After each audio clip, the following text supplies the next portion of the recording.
Ramiz Brahimaj delivered one of the most devastating and unforgettable submissions seen in recent UFC memory at UFC on ESPN 68. Stepping into the octagon with fierce intent, he seized the moment and left no doubt about his presence in the welterweight division.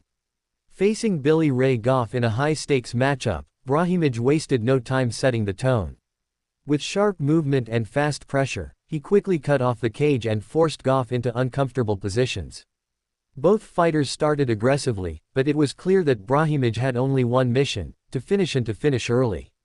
The end came swiftly, brutally, and with surgical precision. In the very first round, Brahimaj found his opportunity. He latched onto a standing guillotine choke, tight, vicious, and calculated. In a matter of seconds, Goff's body went limp, collapsing to the canvas like a puppet with its strings cut. The moment immediately drew comparisons to Jon Jones' iconic finish of Lyoto Machida back in 2011. Just like that chilling memory, Brahimaj released the choke and allowed Goff's unconscious frame to hit the canvas. It was clinical, it was terrifying, and it was beautiful in the brutal language of MMA.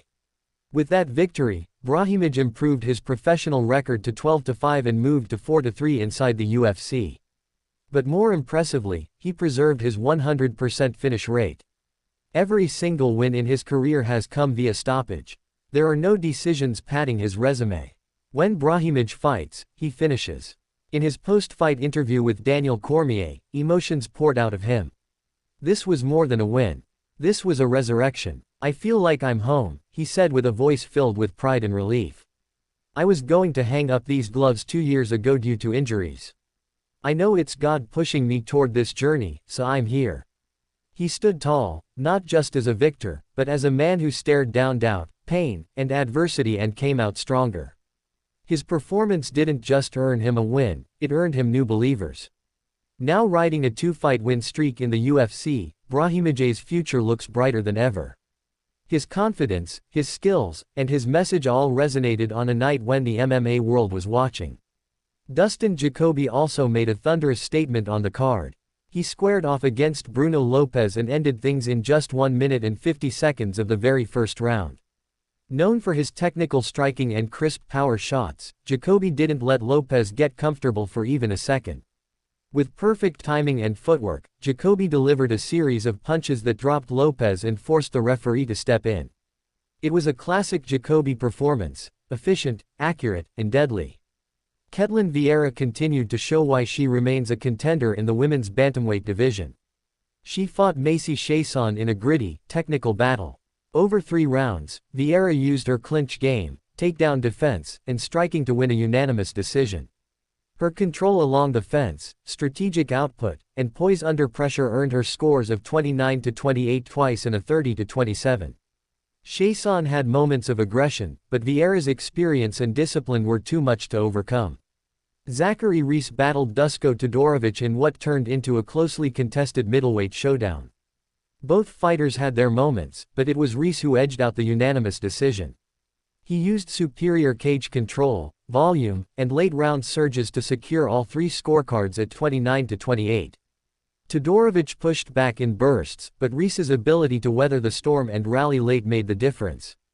Alan Nascimento clashed with Jafel Filho in an exciting flyweight bout. For 3 rounds, Nascimento showcased his grappling control and fight IQ.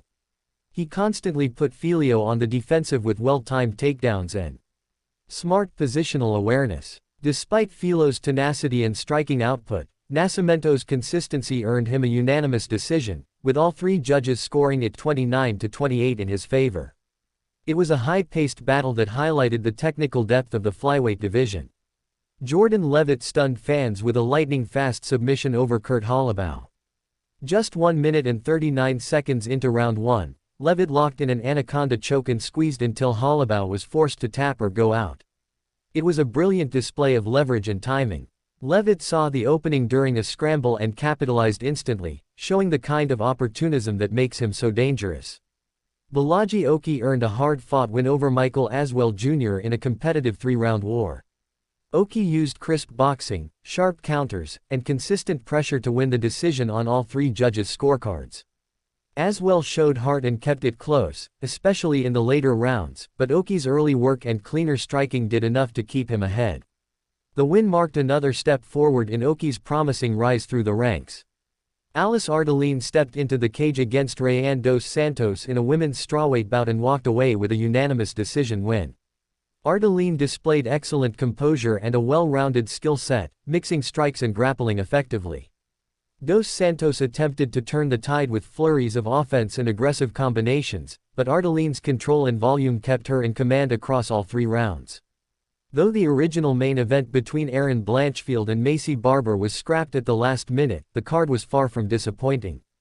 Blanchfield and Barber were expected to clash in a pivotal flyweight matchup, but Barber, who missed weight by half a pound, was deemed medically unfit to compete just before making the walk.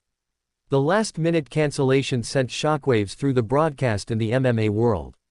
Fans were left stunned, and Blanchfield, understandably, was devastated. She had trained for months for what many believed would be her ticket to a title shot. Still, the rest of the card rose to the occasion. The fighters understood the spotlight had shifted and made the most of their moments. Ramiz Brahimaj's submission was the talk of the night.